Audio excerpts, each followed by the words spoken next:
Salam alaikum wa rahmatullahi ta'ala wa barakatuh. On se trouve dans le laboratoire machine 2 au sein du département d'électrotechnique Université 1. Inch'Allah, aujourd'hui on va faire le TP numéro 0. C'est un TP juste initiation et rappel fondamentaux. Voilà, il se trouve ici. Rapidement, on va discuter sur les différents appareillages qu'on va utiliser pour nos TP.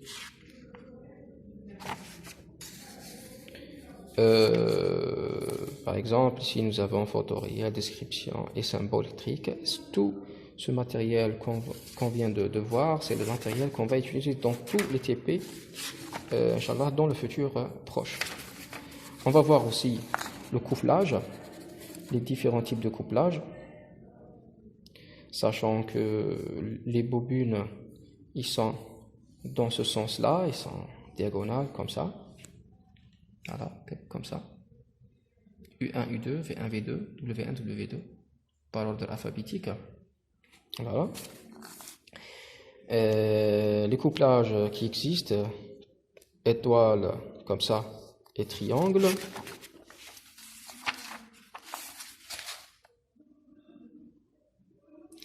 Et on finira par expliquer l'alimentation et on va remplir quelques paramètres de la plaque signalétique et les différents couplages possibles dans ce tableau. Par exemple, nous avons ici des informations sur les réseaux électriques, ici moteur, nous avons deux choix et deux choix. Voilà, on va remplir quelques informations ici. Et en fait, le TP qui sera numéro 1, c'est un TP qui s'appelle caractéristiques électromécaniques de la machine asynchrone, comme TP numéro 1. Bon, afin de lancer rapidement le TP numéro 0, qu'est-ce qu'on va faire? Premièrement, on va discuter sur l'alimentation triphasée variable, qui s'appelle De Lorenzo, c'est un fabricant italien. La référence de cette alimentation, c'est 1059. On va voir aussi le module de mesure, puisque avant d'alimenter un moteur, voilà, comme celui-là, moteur, avant d'alimenter, il faut faire la mesure. Puissance, courant et tension côté alternatif, et courant et tension côté continu. La direction, elle est comme ça. On doit suivre les flèches. Ici, c'est la méthode des 2 wattmètres. Nous avons WA, W2, 2 wattmètres qui sont là. Nous avons un voltmètre qui est entre le 2 et le 3 et un ampèremètre qui est dans la ligne numéro 2. On va voir tout ça au fur et à mesure l'avancement de ce TP-là. La machine asynchrone, bien évidemment, c'est une machine asynchrone à rotor bobiné. On peut voir que le rotor, il est à rotor bobiné, puisque les extrémités numéro 2 de chaque bobine, ils sont en dehors du moteur. C'est pour cette raison on peut faire le diagnostic entre moteur asynchrone à cage et moteur asynchrone à rotor bobiné. La plaque signalétique, on discutera plus tard. Le sens de rotation, très important. L'électrofrein qu'on va utiliser afin d'exercer un couple résistant au niveau de l'arbre, ce qui veut dire plus tard que la vitesse, on aura une diminution de vitesse. Ça, c'est un module qui va nous aider d'afficher la vitesse. La référence c'est 2025D ou bien 2025D. Et bien évidemment, afin d'alimenter cet électrofrein-là, voilà, on aura besoin d'un module qui va être muni d'une alimentation continue 24 volts et un potentiomètre qu'on peut contrôler le couple résistant. Et l'affichage, il est là. Bon, malheureusement, on a eu un problème avec le capteur, c'est la cellule de charge capteur piézoélectrique, malheureusement. C'est pour cette raison, on ne peut pas l'afficher ici, newton-mètre. Alors, on aura une solution plus tard et on discutera, c'est-à-dire on va utiliser l'image, son image c'est le courant. C'est-à-dire, bien sûr, on doit suivre un tableau et on discutera plus tard sur les valeurs et les différentes démarches de la manipulation. Alors, on commence par la source, c'est une source triphasée, alternative, variable au niveau du secondaire. Voilà, nous avons un schéma, voilà, un schéma comme celui-là. Elle est variable au niveau du secondaire. Bon, on a le choix.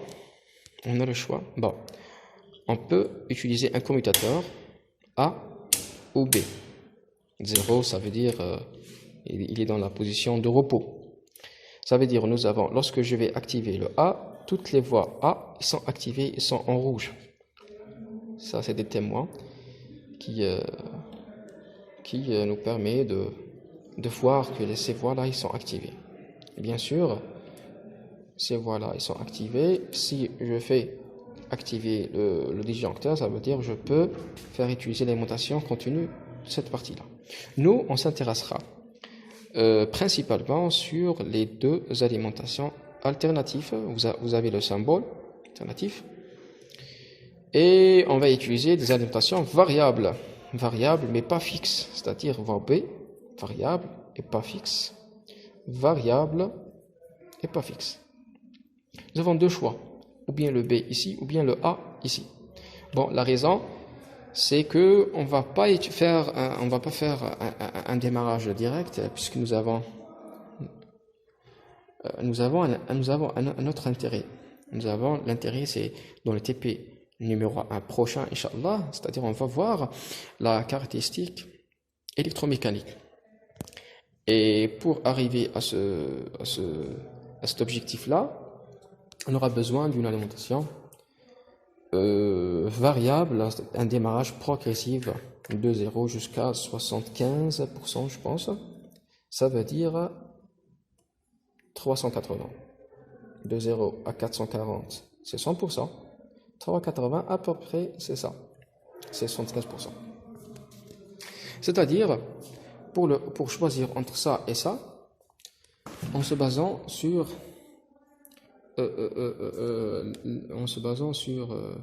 l'alimentation au niveau du stator, de 20, 380. De 20 nous donne un courant 13,5 et 3,80 nous donne un courant 7,8. En contrepartie, si on doit utiliser de 20, on aura besoin de choisir cette source-là. Si on va choisir 3,80, on aura besoin de choisir cette voie. C'est-à-dire l'alimentation, la source, elle doit être compatible à la machine. Si jamais j'avais une tension qui est affichée ici, 690, un exemple, sachant que ces tensions, toutes ces tensions du côté alternatif, ce sont des tensions composées et non simples. Ça veut dire tension composée, tension simple ici, supportée par une seule bobine, tension composée 380 supportée par deux bobines. Par contre, les réseaux, il y a toujours les tensions composées. Si je vais choisir 220 volts, je dois choisir le triangle. Si je vais choisir 380 qui est variable, qui est en dedans de cet intervalle-là, je dois choisir bien évidemment étoile. 380 et le montage étoile. C'est à savoir le courant qui sera fourni plus tard. Ce courant nous donne encore une idée sur l'électrofrein qu'on doit appliquer. On ne peut pas appliquer n'importe quel, plus tard, n'importe quel couple résistant on doit toujours voir le couple et son équivalent en courant. Sachant que le courant max ou bien nominal qui est affiché ici, pour le cas étoile, c'est 7,8 étoiles, et pour le delta, c'est 13,5. On ne peut pas aller au-delà. Sinon, on risque de détruire la machine, c'est-à-dire le stator, il ne peut pas subir. Le stator là, il يستطيع يتحمل شدة التيار أكبر من التيار اللي راهي مكتوبة في la plaque signalétique. Alors, très bien. Le choix de la source, il est fait, c'est-à-dire le B. C'est un choix qui est basé sur des critères qu'on va utiliser plus tard. Vous pouvez faire celui-là en choisissant par exemple triangle. Mais nous avons d'autres idées, c'est d'utiliser 380 avec un couplage étoile pour le stator. Si jamais on a un moteur qui est inférieur à la base du réseau, par exemple 127 volts ici et 220 volts là, on ne peut pas mettre un couplage étoile ni un couplage triangle si on a appliqué 380 variables comme source. 380 variables comme source, elle sera supportée, dans le cas bien sûr 127 et 220, ni elle sera supportée par 220, ni sera supportée par 127, c'est-à-dire ni elle sera supportée pour deux bobines, ni elle sera supportée par une seule bobine, et dans ce cas-là, le couplage, il est impossible, et le cas, c'est sur tension.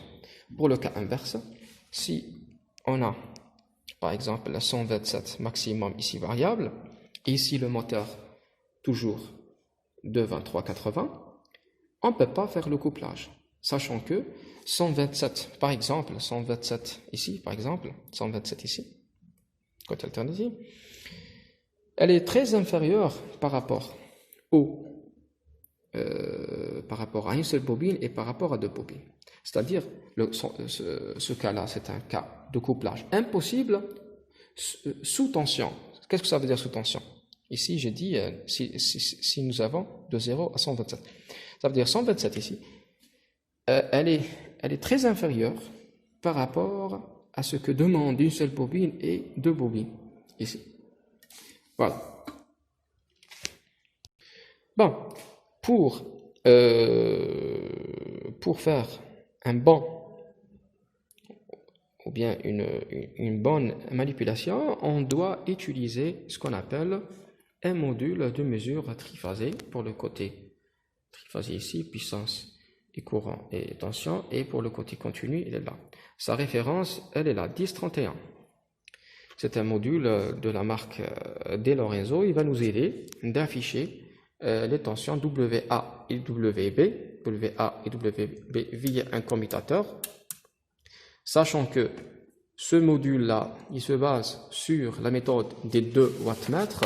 Voilà le symbole du schéma électrique. Nous avons deux wattmètres, d'accord, 2 wattmètres qui sont ici et ici, et nous avons un voltmètre qui est entre la phase, ou bien la phase 2 et 3, la phase 2 et 3, et un ampamètre qui est là.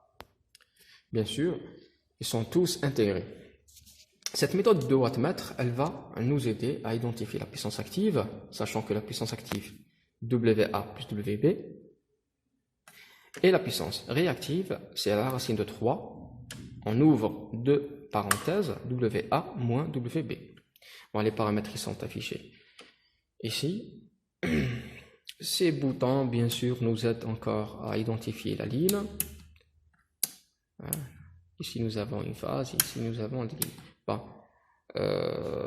on va s'intéresser beaucoup plus sur ce côté-là. On va utiliser, par exemple, on va opter pour ce choix-là, B variable, c'est-à-dire L1, L2, L3, nous serons ici et en sortant par là.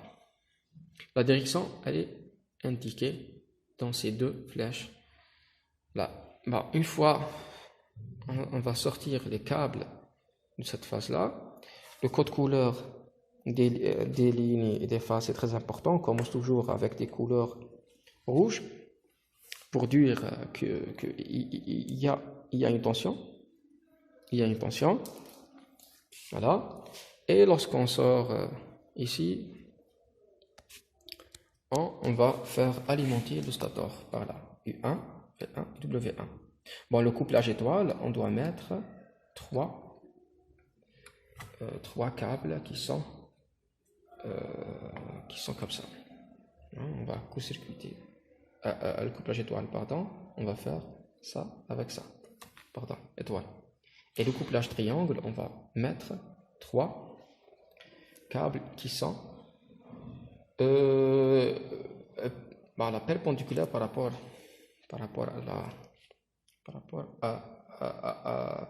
à l'origine. C'est-à-dire étoile, on va mettre deux câbles, on va créer un point milieu, et le couplage triangle, on va faire un circuit fermé, sachant que la première bobine est ici, la deuxième bobine elle est là, la troisième bobine elle est là. D'accord? Et dans le rotor, on doit créer un court-circuit. Si jamais on n'a pas fait le court-circuit, ça veut dire le moteur ne tournera jamais. On n'aura pas un courant qui circule dans le rotor, il n'y a pas d'interaction du champ statorique sur le champ rotorique, il n'y aura pas une tension induite au niveau du rotor. Ça veut dire qu'il n'y aura pas un moment de couple au niveau du rotor et l'arbre ne tournera jamais. Pour qu'il puisse tourner, on doit mettre le couplage, on doit faire un court-circuit, comme ça. On a dit que pour le moteur asynchrone à cage, voilà, le moteur asynchrone à cage, comme indique ce moteur, on peut dire qu'on a séparé le rotor du stator. Le stator, on peut le voir ici, c'est trois bobines, voilà, une seule bobine, deuxième et troisième, sachant que ces trois bobines ils sont décalées de 120 degrés l'une de l'autre. 120 degrés multiplié par 3, c'est 360 degrés, ça veut dire un tour. Voilà. Le rotor ici, c'est un rotor à cage. On peut voir les anneaux, et on peut voir les barres. C'est les barres. Et ici, il est constitué de feuilles ferromagnétiques afin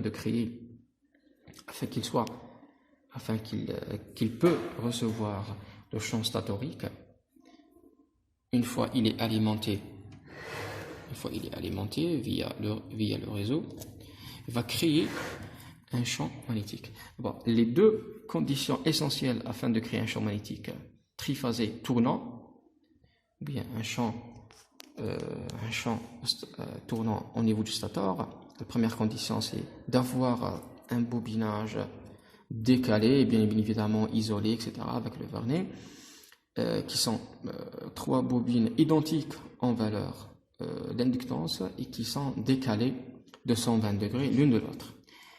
Voilà, ça c'est la condition numéro 1. Et bien sûr, le réseau triphasé qui sera alimenté ici dans le stator doit être équilibré en termes de tension et déphasé de 120 degrés. C'est-à-dire décalage de bobinage du statorique et les inductances sont identiques en termes de valeur, et le réseau qui va alimenter le stator il soit équilibré. Bon, comment peut-on avoir un mouvement du rotor? Ce rotor il est court-circuité par défaut puisque à cage, comme j'ai dit, à cage d'écureuil, c'est une cage d'un animal qui s'appelle écureuil, son dos c'est un job. Voilà, il ressemble à ça. Dans le cas de la machine qu'on a vue tout à l'heure c'est une machine à rotor bobiné, c'est-à-dire le court-circuit, il sera fait manuellement. Ce cas-là, et c'est l'inverse, il est fait, c'est-à-dire automatique, c'est bon, le court-circuit il est fait. Une fois le champ magnétique, il sera réalisé ici, à une vitesse 60 F sur P. Voilà. F, c'est la fréquence du réseau.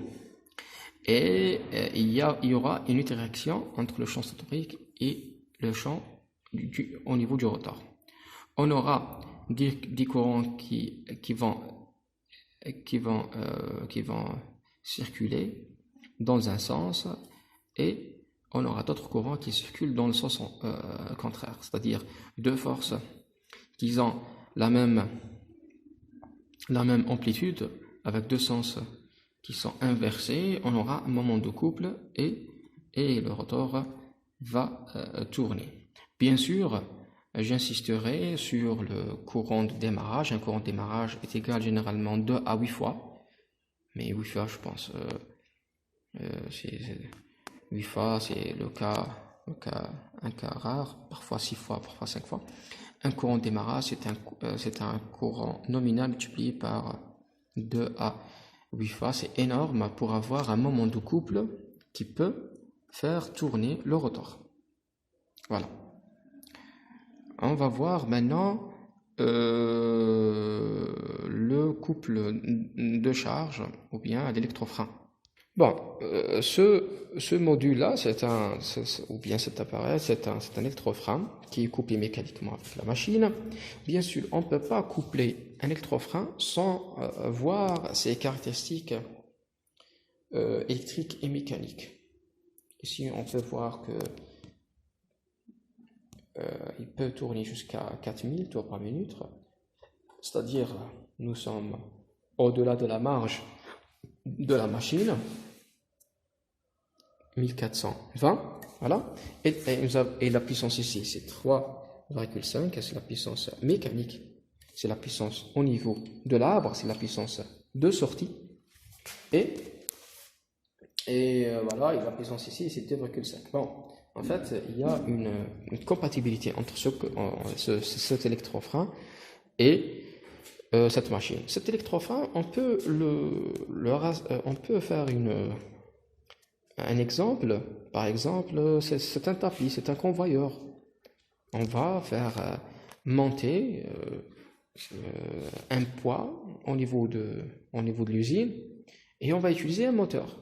On ne peut pas faire monter quelque chose de très très très lourd par rapport à ça. Ce poids-là, il est représenté par un couple et le couple, en fait, c'est l'image du courant. Nous, on a utilisé un couplage étoile, c'est-à-dire 3,80 et un courant 7,8. C'est-à-dire le couple qui va être exercé par cet électrofrein qui sera alimenté en continu ici, je vais expliquer. Ce couple-là, il va être réglé par un potentiomètre ici. On va voir le couple. Je ne peux pas faire des valeurs arbitraires comme ça. Je dois faire un petit calcul. Puissance utile 3,5 watts. La puissance utile, c'est la sortie. Celui-là, c'est un moteur. M, ce n'est pas un générateur. Ça veut dire que c'est une puissance utile, 3,5. C'est le rapport entre vitesse et couple, et le couple, il est inconnu. Ce couple, il est couple utile.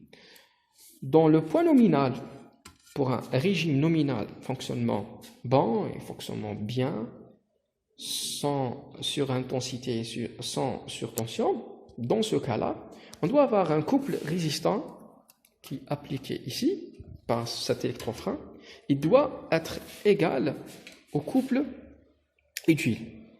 À ce moment-là, on est dans le régime nominal. Au-delà de ça, c'est-à-dire si on applique un couple plus de couple qui sera extrait de cette puissance-là, on risque de détruire notre machine. Bon, le calcul est très simple. Si on va diviser la puissance utile 3,5 kW par 1420. On aura le couple utile. Parce que la puissance utile est égale couple fois vitesse. Mais cette vitesse-là, elle doit être on doit transformer cette vitesse en radians par seconde. On doit multiplier 1420 par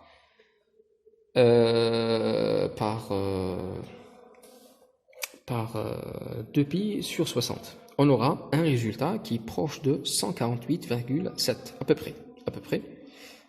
Et le couple utile, il sera 23,5 couple utile. Nous, on peut utiliser un couple utile jusqu'à 22, 23. 22, ça va, 22, comme ce cas-là. Par exemple, dans ce cas du TP numéro 1, on va utiliser un couple résistant à peu près égal, c'est-à-dire la valeur max. La valeur max du couple résistant, à peu près, elle sera 22.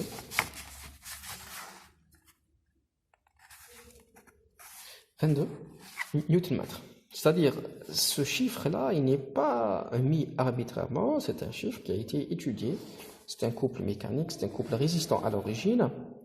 Et pour avoir un fonctionnement nominal, il faut que le couple exercé par l'électrofrein soit proche ou égal au couple utile, qui sera extrait de la puissance utile. Voilà. Alors, la plaque analytique, on peut l'identifier rapidement de haut en bas, en allant de gauche à droite. On commence par DL 2052, c'est la référence de la machine. C'est une machine d'origine DL, ça veut dire De Lorenzo, c'est le fabricant italien. Et 2052, c'est la référence des différentes machines, et notamment la machine asynchrone à rotor bobiné. 3. Le symbole alternatif est M, ça veut dire moteur triphasé. Nous avons la ligne numéro 2, c'est la ligne des tensions et des courants. 220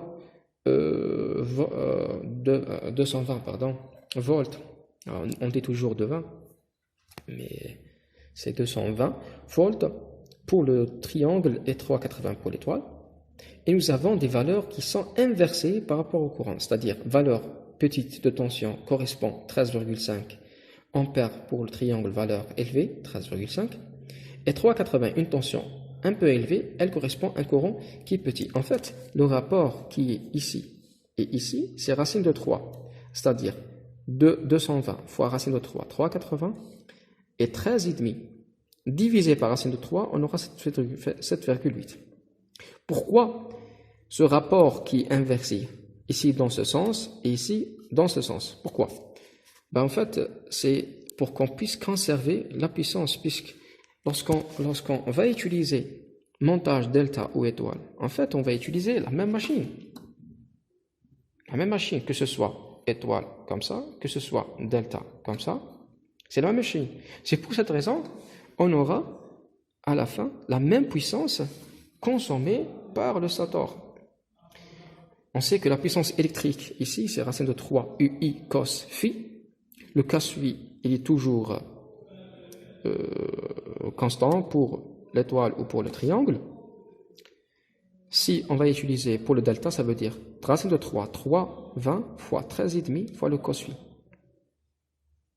Pour l'étoile, racine de 3, 3,80 fois 7,8 fois le cos phi. On aura pratiquement la même valeur de puissance avec une erreur très petite.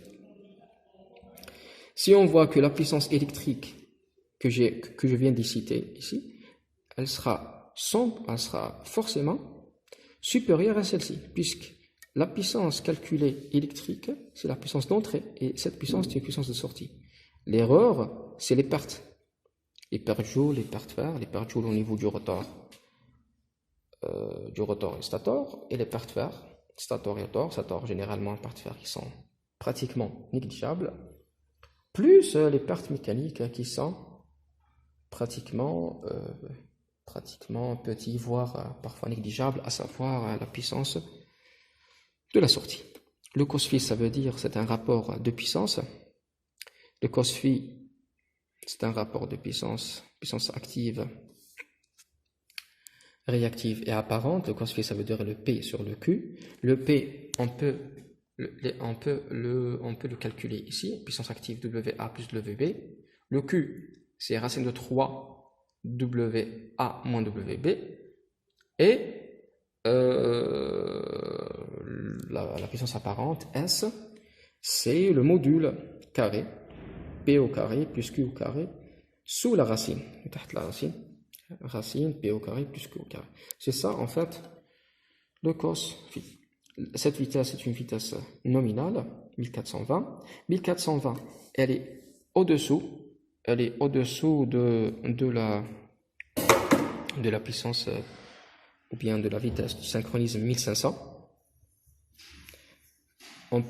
La cos, c'est un glissement parce que le rotor toujours tourne une vitesse qui est inférieure au stator. Et la cause physique, c'est que le flux, en fait, au niveau du rotor, il est variable, puisqu'il est alternatif. Il n'est pas constant. La tension, elle n'est pas nulle. La tension au niveau du rotor, elle n'est pas nulle à 1500. C'est pour cette raison, on ne pourra jamais atteindre la valeur du rotor 1500. C'est le cas inverse pour la machine synchrone. Le rotor, il est alimenté en continu, et la vitesse nominale, elle peut atteindre les 1500. C'est-à-dire le rotor qui est juste sur l'arbre, il est alimenté en continu, le flux, il est constant. Le stator, c'est le même, comme la machine asynchrone à rotor combiné, mais le rotor, il est continu, alimenté en continu, ça veut dire le flux, il est constant. La tension au bord, la tension induite au niveau du rotor, en fait, à 1500, elle est nulle. C'est pour cette raison, le rotor peut atteindre la vitesse du stator qui est là. Voilà. Et nous avons la fréquence qui est 50 Hz, la fréquence du réseau. L'Algérie et l'Afrique, généralement, c'est 50 Hz. L'Europe, sauf, je pense, l'Angleterre, les États-Unis et le Japon, ils utilisent une fréquence de 60 Hz. La fréquence, c'est la fréquence du réseau. Ici, notre réseau, il se présente par cet autotransformateur. Voilà, on va utiliser 50 Hz pour le réseau.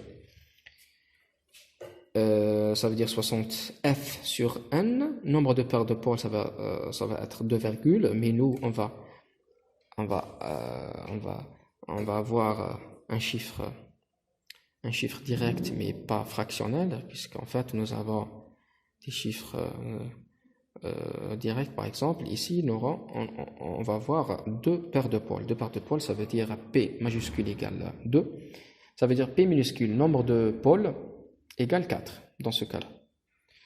Cette ligne-là, c'est une ligne réservée au rotor, puisque le rotor, il est court, puisque la machine asynchrone, c'est à rotor bobiné. Dans le cas de la machine à cage d'écureuil, cette ligne-là, elle n'existe pas, elle va se disparaître.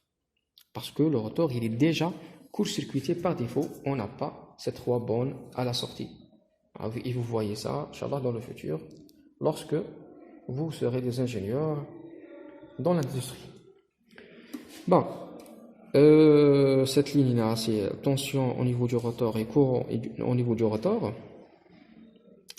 Bon, on va mettre le court-circuit, on ne va pas utiliser. Vous me dites pourquoi on va mettre le court-circuit et en contrepartie, nous avons des valeurs pour l'alimentation. Je vous dis, oui, on peut utiliser cette machine comme une MADA, une machine asynchrone à double alimentation, sachant que le rotor il sera alimenté via un onduleur, c'est-à-dire 2 convertisseurs back-to-back. Et ça, c'est une autre étude, en fait.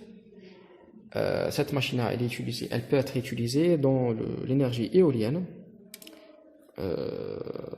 pour produire, et elle va être beaucoup plus générateur, c'est-à-dire cette puissance-là, ça va être une puissance électrique.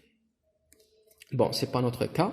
Nous, on va expliquer que cette ligne-là n'est pas utile dans notre cas, puisqu'on va utiliser comme une machine asynchrone à cage, c'est-à-dire on va mettre le court-circuit ici, les 3 bobines KL1. Bon, F c'est la classe du moteur, et IP c'est l'indice de protection. 4 ça veut dire il peut protéger la machine contre les corps solides qui sont supérieurs à 1 mm, et 4 il peut protéger la machine contre les jets d'eau dans toutes les directions du moteur, puisque voilà, il peut subir une pression d'eau, etc.